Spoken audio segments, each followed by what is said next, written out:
Hello, welcome to our webinar of the Chair in Decarbonization. My name is Mark Purdon. I'm the professor and holder of the chair. And we are very excited to have with us today a PhD candidate from McGill who will be presenting on can we raise livestock sustainably? Vivian Argüelles. Maybe just give some background information on Vivian, if I may. She is a veterinarian, trained as a veterinarian from Mexico, and pursuing her PhD in natural resource sciences at McGill. She graduated from the Faculty of Veterinary Medicine at the National Autonomous University of Mexico in 2015, and also holds a master's degree in applied animal behavior and animal welfare from the University of Edinburgh. She has 5 years experience training NGOs, producers, and companies in the food and hospitality industries on health, animal health, and welfare issues in the context of the transition to more sustainable supply chains of animal source products. She's also been an active lecturer in Mexico and Canada on topics of sustainability, animal welfare, and agri-food policy. Her PhD is looking at a series of case studies of the adoption and dissemination of agroforestry practices in beef and dairy value chains, where she has been assessing the role of institutional entrepreneurship in the transition to more sustainable livestock systems in Latin America. And she is also a technical intern at the Inter-American Institute for Cooperation on Agriculture, where she works on issues of animal health, sustainable livestock, and agritourism in the Americas. So we're very happy to have her with us, and I think this is I think a very important topic, because we know that our food systems, our agriculture system, is a leading source, one of the leading sources of greenhouse gas emissions. So it's very interesting if we might learn more about what we can do to reduce greenhouse gas emissions and just transform the entire industry into a more sustainable one. So I think I've said enough, and maybe I'll let Vivian introduce herself and maybe share her screen, and we will get on with the presentation. Thank you. Good morning, everyone. Thank you, Mark and Elise, for this space, and to all of you in the audience for coming. So let me share my screen now. Perfect. Looks great. Awesome, thank you. So today we are going to tackle a very pressing and also controversial issue. Can we actually raise livestock sustainably? So first, I want to provide you with an overview of what we will be discussing. During the first half, we will start with a brief overview of the negative impacts of livestock. Then we will explore the origin of the problem, so that when I introduce the sustainable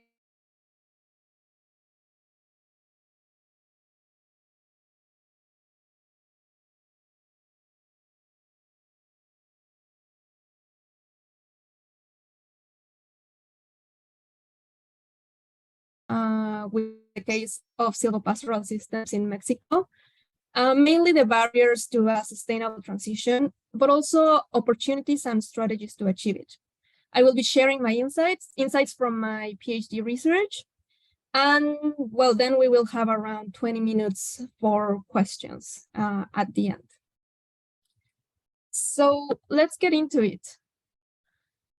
We are all well aware of the many negative impacts of livestock, including its contribution to climate change, deforestation, land degradation, biodiversity loss, increased risk of zoonotic diseases, and that's just to mention a few. The livestock industry uses a lot of natural resources, and according to the FAO, it is responsible for around 14.5% of all human-made greenhouse gas emissions, both directly and indirectly. And beef and dairy cattle are responsible for 60% of this number.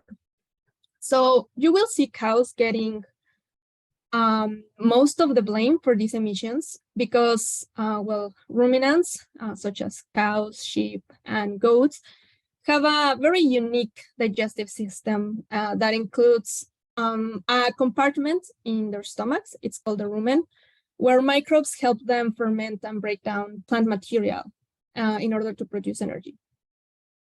So this digestion process produces a lot of gas. You probably heard of that, mainly CO2 and methane, which cause most release by belching. That is to avoid like getting bloated. And as you know, methane is a powerful, if shorter-lived greenhouse gas that plays a very big role in global warming.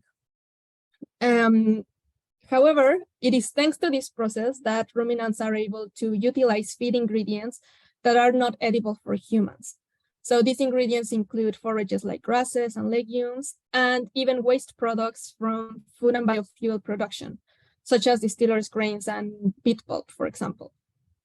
So the ability to use these ingredients can actually increase the sustainability of ruminant production and enable a more effective use of resources.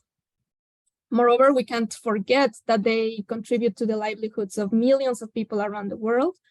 So this is just to say that there are important trade-offs to be considered when evaluating the negative impacts of livestock. So back to the question, how can we raise livestock sustainably? There is a lot of research and technology development going into reducing the livestock sector's emissions. There are two pathways that have been developed. I'll discuss the first one briefly, and then we'll go into nature-based solutions. So there's the development of technologies such as the use of feed additives that reduce enteric methane emissions by as much as 60%. Or there's the improvement of manure management using biodigesters that produce natural gas from the manure lagoons of livestock that can be used to heat homes, generate electricity, and power vehicles. So these are usually referred to as climate smart solutions. And their focus is on increasing production while reducing gas emissions and increasing overall efficiency through the use of modern technology and inputs.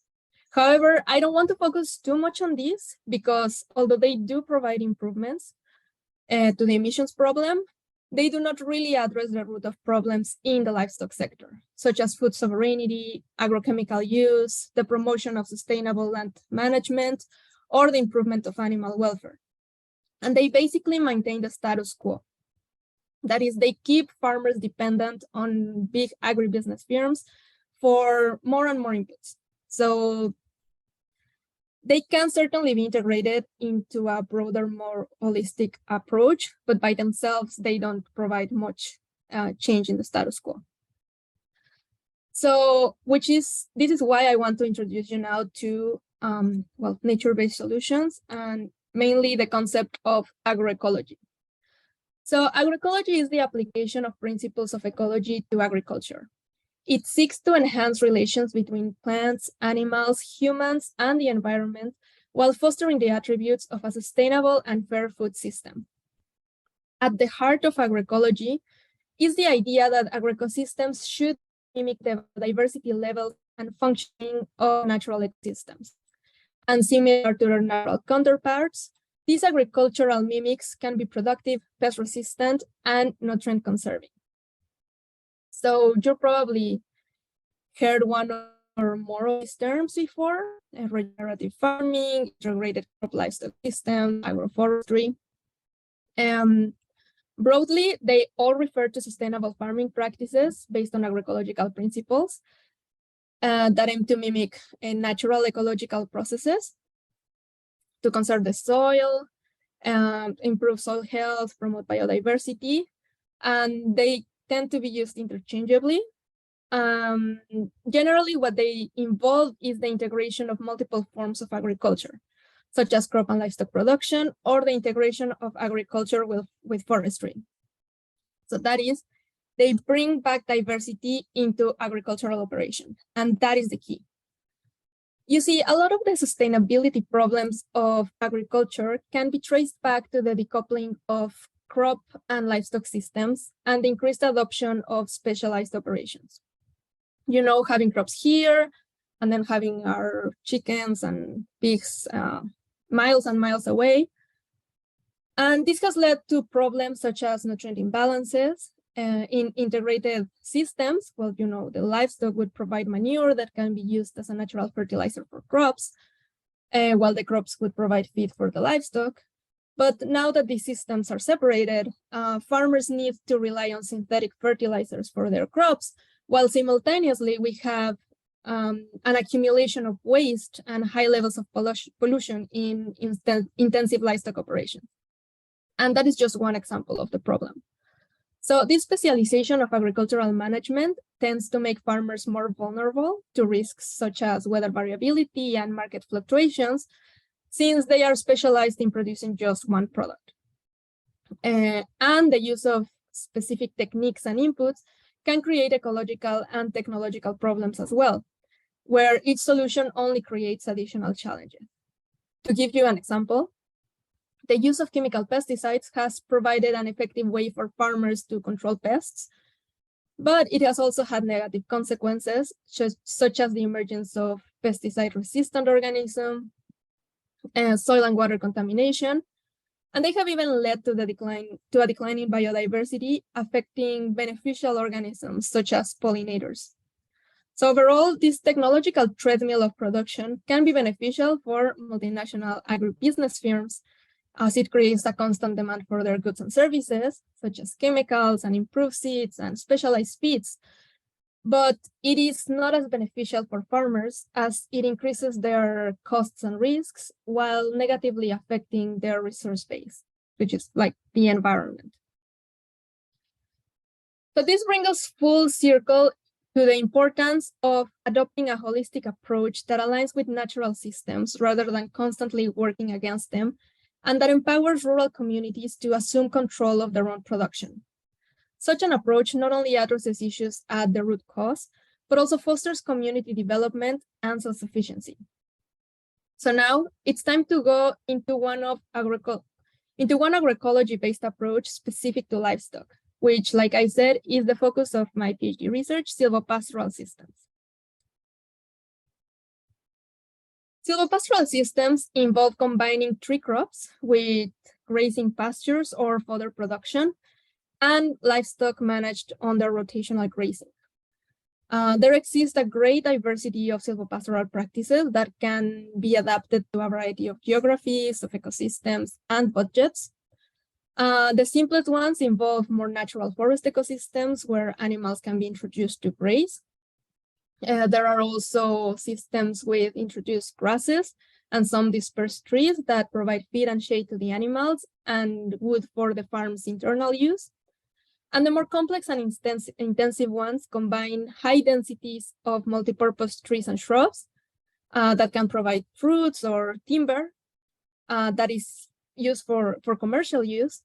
And this is combined with highly productive pastures for the livestock and also for sale. So silvopastoral systems have been extensively documented for decades in different parts of the world and have been shown to recover degraded areas, preserve environmental services, improve animal welfare, promote habitat conservation and biodiversity, diversify farmers' incomes, and build resilience for adaptation to and mitigation of climate change. So how is it that they manage to do all this? Well, mainly it's through agroecological synergies, which are the positive interactions between the different and the environment. So let's start with how silvopastoral systems help mitigate greenhouse gas emissions of livestock. So they can do this through several mechanisms. First, with carbon sequestration. So trees in silvopastoral systems can store carbon in their biomass and in the soil, which helps to remove carbon dioxide from the atmosphere. Also, they can increase the soil organic carbon content, which improves soil fertility and water retention. Through nitrogen fixation as well. So legumes, which are usually used in these kinds of systems, which because of they're also very nutritious for the animals, They are also able to fix atmospheric nitrogen into a form that plants can use, which reduces the need for synthetic fertilizers. So this helps reduce the emissions of nitrous oxide, which is another potent greenhouse gas. And they can contribute to methane reduction because, well, they reduce enteric methane emissions from the animals by improving the quality of their feed. So methane emissions are usually change depending on the diets of the animal.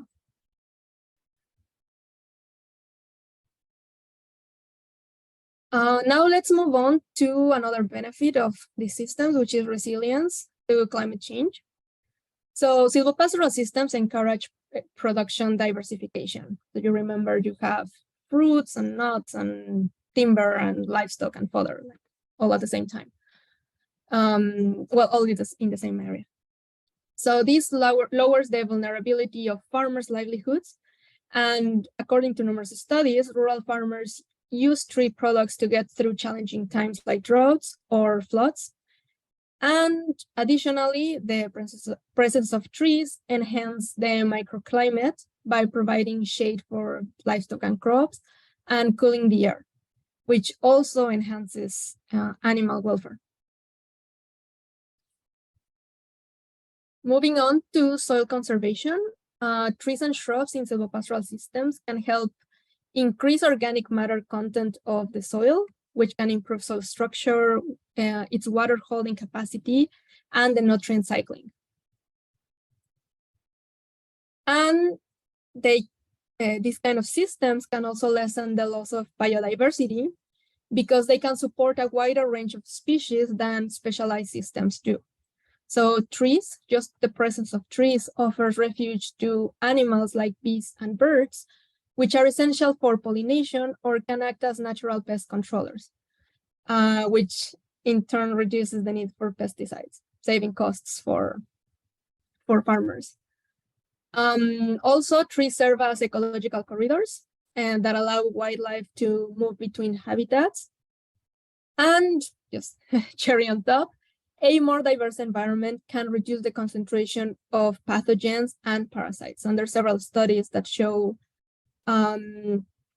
how increased biodiversity lessens the incidence of potentially zoonotic diseases. A very important aspects from the point of view of farmers, if they are either willing to consider a transition to this kind of systems, is the productivity levels.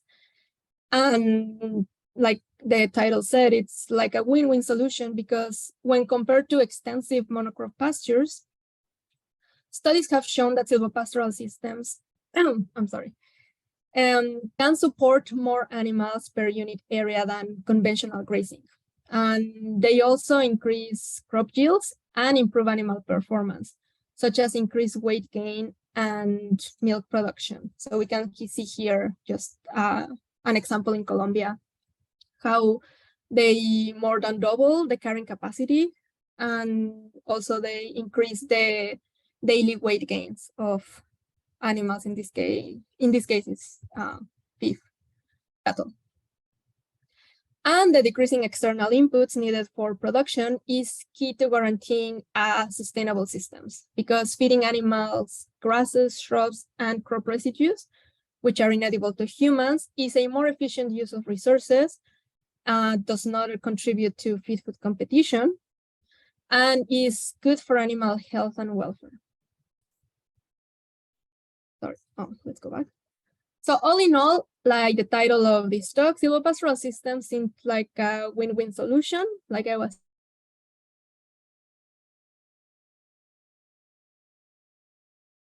saying, for beef production systems, which remain mostly extensive in the world and where grasslands have become degraded due to overgrazing, which in turn has reduced their productivity, and also where deforestation for grasslands is one of the main drivers of deforestation. The issue is that despite their demonstrated potential, silvopastoral systems have had little success outside of just project-supported areas with low rates of adoption and adaptation worldwide. And the fact is that sustainability of the livestock industry requires more than just some agronomic innovation. It also requires a crucial institutional change that takes into account social, cultural, agricultural, and political factors. And for such a transition to happen, well, policies, regulations, and practices need to transition too. So now let me introduce you to the case of Mexico, which is where my PhD research is based. I will walk you through the main factors that have shaped the evolution of livestock systems here, or well, there, I'm in Canada right now, which are also prevalent in many other regions, particularly in Latin America. I will present you with the institutional structures that enable and constrain the transition to a more sustainable beef sector, and the strategies being implemented right now to make silvopastoral systems more widespread. So I don't want to scare you with this, but I study these processes through a combined lens of multi-level perspective, which is one of the most notable frameworks to analyze sustainability transitions, and combined with institutional theory. So let me just quickly walk you through the main concepts so that when I mention them later during the talk, we are clear on what we're talking about. So the multi-level perspective distinguishes three analytical levels in order to study transitions. So we have a landscape level that includes the exogenous events and trends. There we have like climate change and general macroeconomic trends, wars, crises, political developments, etc. So although it cannot be easily changed in the short run, changes at the landscape level can generate opportunities for niches or create pressure for regime change. So, well, now I'll go into regimes and niches. So the regime refers to the incumbent socio-technical system, which includes the most dominant configuration of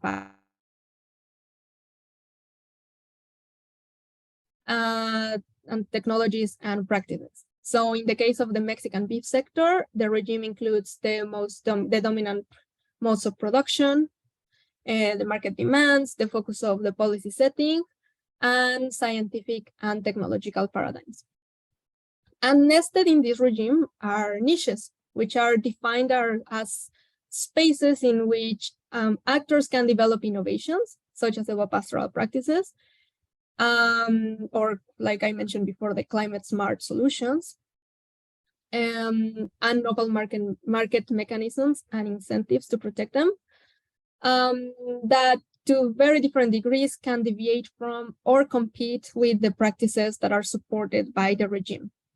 So we can expect a regime shift to occur when a niche innovation is fully developed, and there's also sufficient pressure from the landscape level to generate a window of opportunity for the niche to break through and trigger drastic changes, like let's say like everyone adopts silvopastoral systems, which hasn't happened.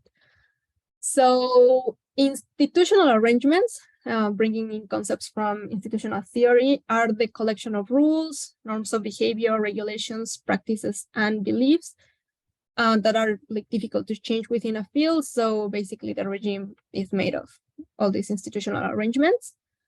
And the concept of institutional entrepreneurship helps us identify the activities of actors who, well, with leveraging resources, challenge these institutional arrangements to transform institutions or create new ones. So there will be these actors are very motivated to promote change. So now that all those concepts are out of the way, let's go into the case study. So Mexico is prominently a cattle raising country. It has a territory of almost 200 million hectares, of which 58% are devoted to pasture lands. It is the 7th largest beef producer in the world, and of the total cattle population, around 77% is managed under extensive grazing. is a system that's characterized by low productivity, rapid degradation, high dependence on external inputs, and is an important driver of deforestation, greenhouse gas emissions, and biodiversity loss. So the development of livestock systems in the country is the consequence of different historical events where public policies have had a strong impact. So in the 1970s, government programs in Latin America were notable for converting tropical forests into grassland. In Mexico, forestation and cattle introduction programs targeted what was deemed at the time as unproductive land, with policies like the National Land Clearing Program. So the political discourse at the time around this program highlighted forestry areas in tropical climates as unproductive and cited a shortage of animal food as a leading cause of malnutrition among Mexicans, proposing the establishment of pastures dedicated to cattle as a solution to this problem. And then from 1970 until the late 80s, these and similar policies influenced livestock management in Mexico towards extensive forest clearing, the establishment of monocultures of genetically improved grasses, the introduction of specialized cattle breeds, and public credits and subsidies for cattle production. But there are now, we are seeing some cracks in this regime. So land conversion from forests to pasture lands has altered the physical, the biological, and chemical properties of soils. This as a result of overgrazing, burning, and changing plant species composition. And continued inadequate management has led to the depletion of soils and the degradation of pastures. That's not only at the detriment of biodiversity, for example, it's at the detriment of the system's productivity. 61% of lands dedicated to livestock show moderate to extreme erosion, which reduces forage production, as well as the animal carrying capacity per unit area. So meat and milk production and profitability in these systems are very low and inefficient. And the need to increase the purchase of external inputs for animal maintenance further reduces the productivity and the profitability and the sustainability of these systems and lead to further expansion of the livestock frontier, then again causing deforestation. Thankfully, in recent decades, it has been increasingly acknowledged within the regime that the degradation of natural resources is the main cause of the low productivity of the sector, challenging its economic performance as well as its ability to contribute to food security and poverty alleviation. Consequently, environmental issues are becoming increasingly prominent in the sector's development rhetoric, and in 2001, the environmental scope was incorporated into the Sustainable Rural Development Law. And since then, government support towards forest conservation has gradually increased, with greater focus on conserving forests and protecting biodiversity. It was the previous slide, sorry. Coupled with restrictions in management practices, such as slash and burn, and there's an incipient support for sustainable practices like silvopastoral systems. However, the support for conventional practices still largely outpaces any support for agroecology or nature-based solutions. Now we can talk about landscape pressures. So the Mexican beef regime is subject to various external pressures, including volatile input prices, fertilizers, feed, global financial stability and uncertainty, changing preferences and diets, disease outbreaks, and climate change. And climate change in particular is among the most pressing issues on the regime. And it is already opening windows of opportunity for sustainable farming practices. So Mexican cattle ranchers have witnessed their production decline and have suffered economic losses because of the damage to their grazing areas, a decrease in the reproductive rate of their animals due to caloric stress, and an increased incidence of diseases. So this has made farmers more open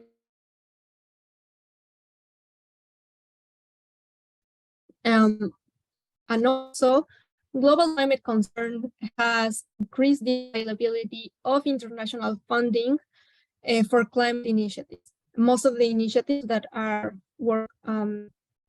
being worked on in Mexico have, for the transition to silvopastoral systems, have been funded with these international funds. And I don't have a specific slide for the niche, but I just want to mention, we covered it a lot previously, but I want to say that the niche of silvopastoral systems is gaining legitimacy through growing research and support from national and international organizations. So it, at least in writing, it figures in many policy documents in Mexico, and it is supported by the FAO, the World Bank, and other international organizations.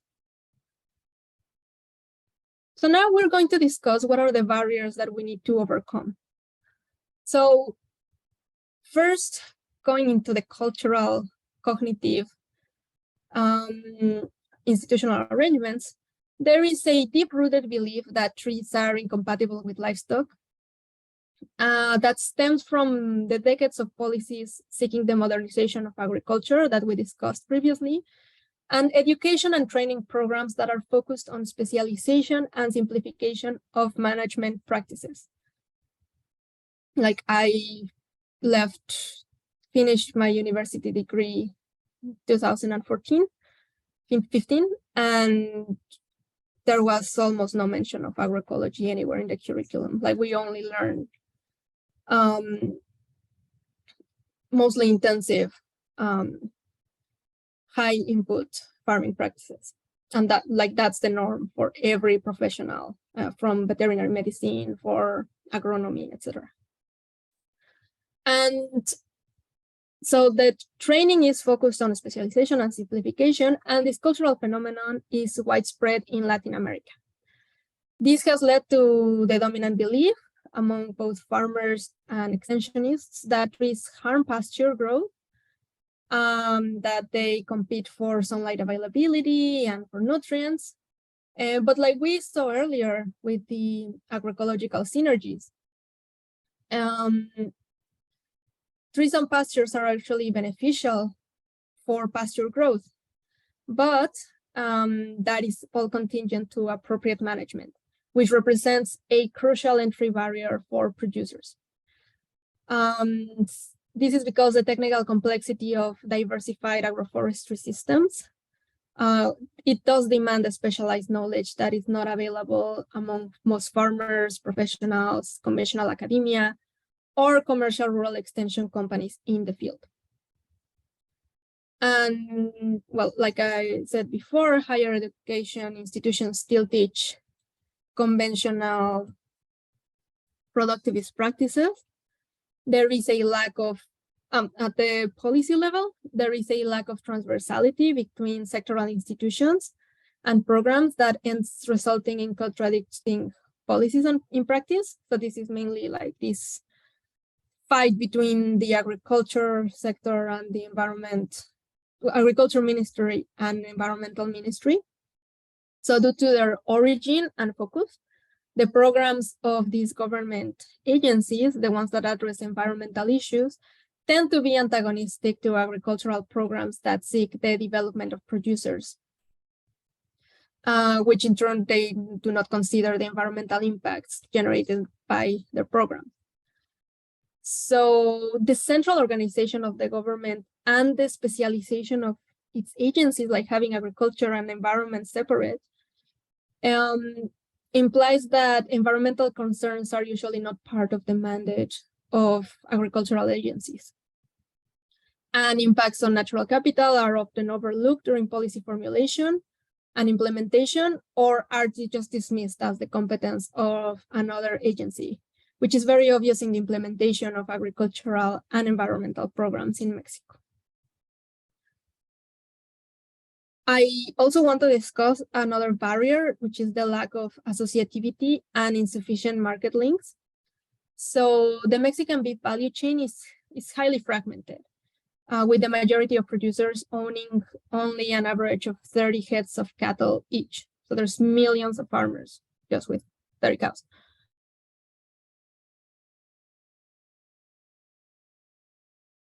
So it's difficult to organize them, and there is this lack of organizational competency prevents farmers from presenting a unified agenda to defend their commercial interests in dealing with intermediaries or in learning about and implementing more productive and sustainable farming practices.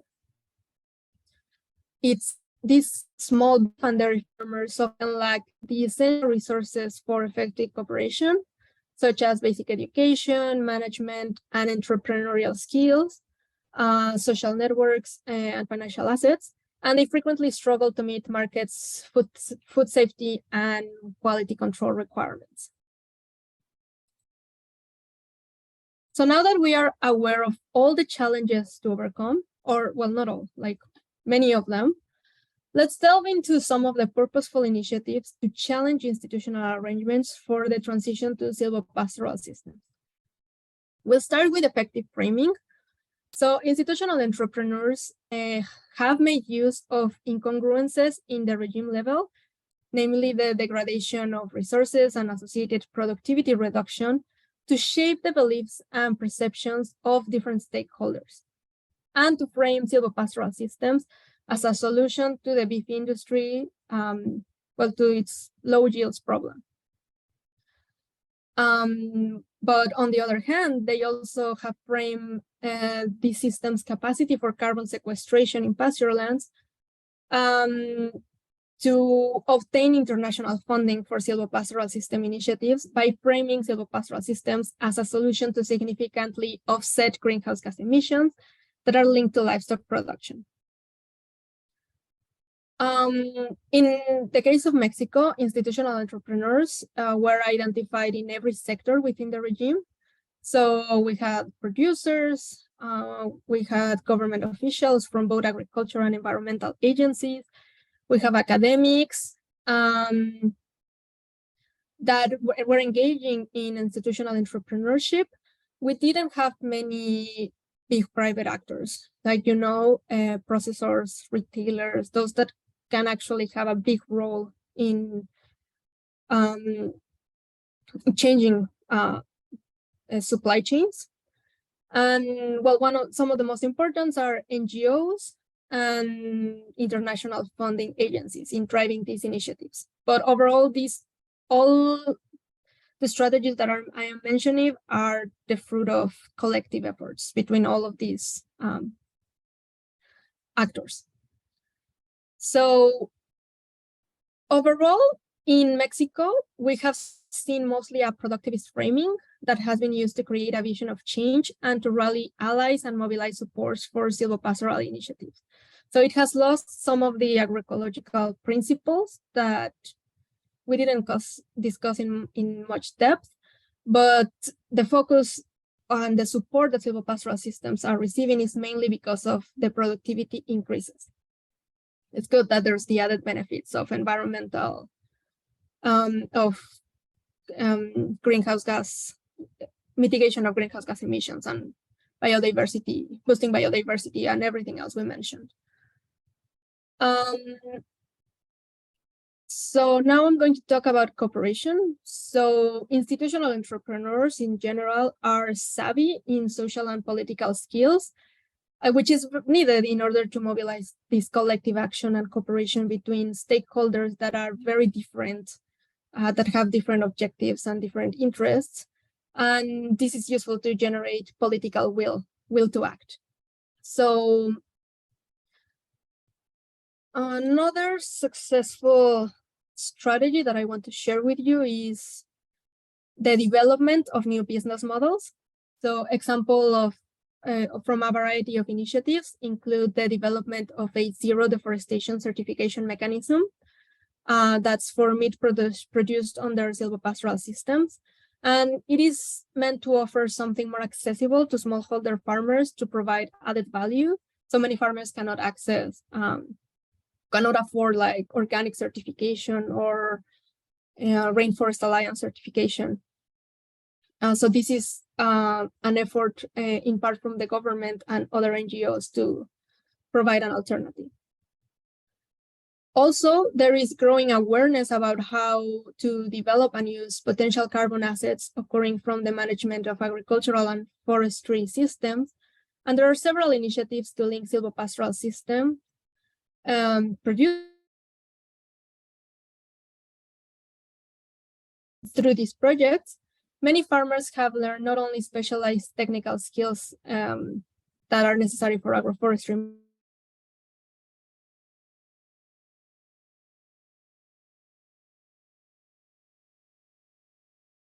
entrepreneurship, which is taking action to educate others. And a proven successful strategy is the farmer field schools. This is a methodology developed by the FAO back in 1989.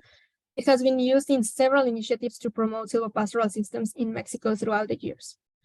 So farmer field schools are innovative in that they switch from the top-down extension model with specialists and field staff transferring knowledge to farmers, and instead use a bottom-up approach. So this approach allows farmers to take part in designing the curriculum to address their own specific needs, which increases the chances that they adopt the suggested management practices. So with this approach, farmers are able to witness firsthand the benefits of silvopastoral systems, mainly in productivity increases and cost savings, which motivates them further to continue employing the management practices learned. Additionally, development of social competencies and commercial consolidation are starting to be integrated into the field schools curricula, which is all the more relevant since small beef and dairy farmers often lack essential resources for effective cooperation, such as basic education, management and entrepreneurial skills, social networks, and financial assets. So they frequently struggle to meet markets, food safety, and quality control requirements. And this all prevents them from accessing markets and defending their commercial interests, like we said before. So this is a relevant change because traditionally initiatives have only been focused on primary technical assistance. So almost done here. In conclusion, silvopastoral systems represent a promising solution for sustainable land management. These systems, which integrate forestry and livestock production, offer an array of benefits, including improved soil health, biodiversity conservation, and carbon sequestration. But despite these advantages, the adoption of silvopastoral systems has been limited. Ingrained management practices and resistance to change, scarce and competing incentives, lack of farmers' associativity, and ignorance of silvopastoral management practices and their benefits obstruct the sustainable transition of the sector. So recommendations to advance the sustainable transition of the Mexican beef sector include improving coordination between environmental and agricultural policies, creating spaces for regional governance, increased participation of the private sector in multi-stakeholder platforms, and increased efforts towards capacity building for farmers in aspects that involve social skills development and market commercialization.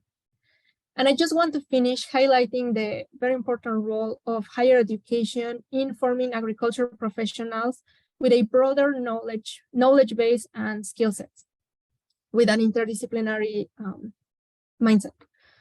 Education must incorporate agroecological approaches into the curricula, not only as just standalone subjects or elective, as it is currently the case in most institutions, but this has to be done across all subjects. And there is a need for new approaches to learning that incorporate traditional know-how from rural and indigenous communities, as well as configurations of students, teachers, and farmers that are learning together in collaborative knowledge-sharing solutions in the field. All this involves deep changes in the formal institutional arrangements that support higher education in the country. Thank you very much for your attention. And well, here's my email in case you want to contact me. But for now, I'll be taking some of your questions. Okay, thank you very much, Vivian.